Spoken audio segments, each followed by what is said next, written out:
কি হলো গো বাবা, এত রাত অবধি ঘুমাওনি কেন?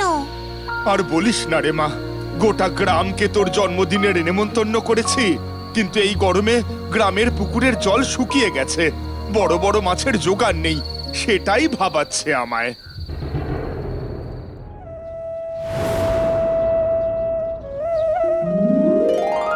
আহা, এই বাঁশি শুনলেই মন ভালো হয়ে যায়।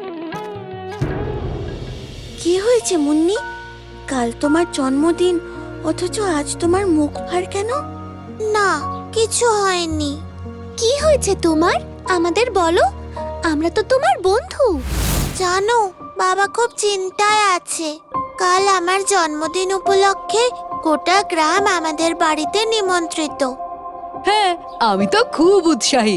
কিন্তু অত লোকের রান্না যে হবে তার জন্য কোথাও মাছ পাওয়া যাচ্ছে না।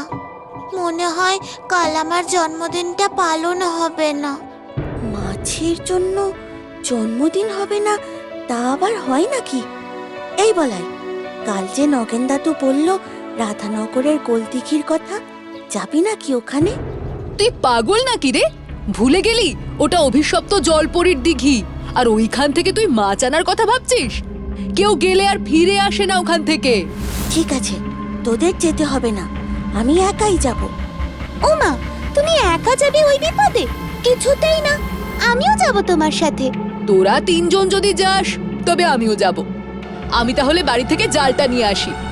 কে বলে বলাই ভীতু?